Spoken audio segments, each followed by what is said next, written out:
Hi mums, it's Naima Palmer here, founder of I Am Mum, and today I am going to talk briefly about tantrums, and not your typical, Bill and Ben, they're arguing again.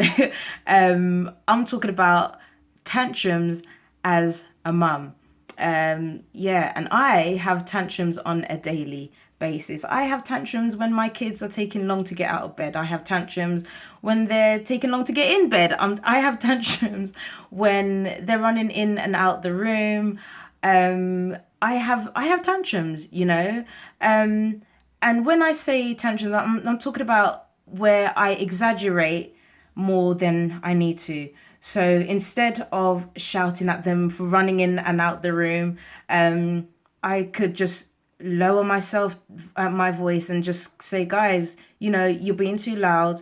Why don't you try calming down and doing this and that, something else. Yelling doesn't help. It just kind of builds up tension that doesn't really need to be there. And on top of that, nobody likes to be shouted at anyway.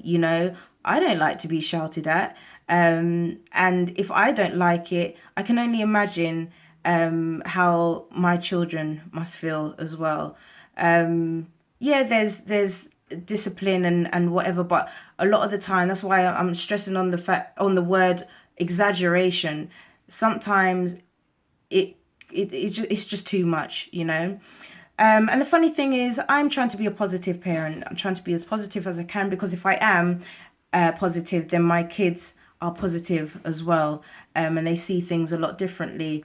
But yeah, whilst I'm being, a positive parent, I find that I'm too hard on myself as well.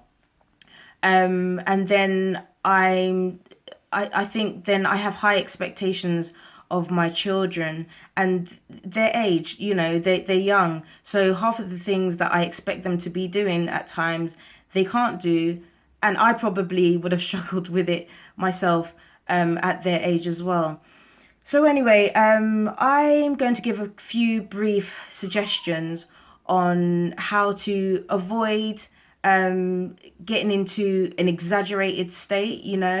And yeah, I'll just briefly give a few suggestions, and then I'm going to write up about this and expand more.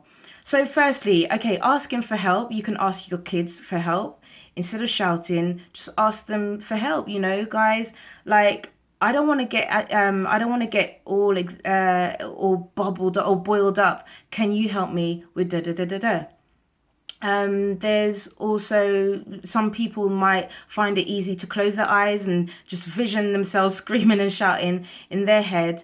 And when you open your eyes, everything needs to change. Reading a book, taking time out to just read a book quickly, a chapter or whatever.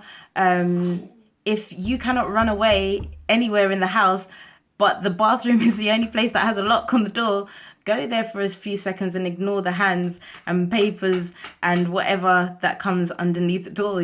Just collect yourself so that you can address your children in a loving manner. Talking to a friend, someone that you can trust, and will give you good advice and be able to encourage you, is another good suggestion. Or even writing it down. That's one of my favorite things to do, just keeping a journal of where I need to improve. So yeah, that's just a few suggestions. So yeah, let me know, how do you deal with your tantrums? And do you think you have tantrums? And what would you like to do to improve? Let me know, and have a lovely evening. Take care.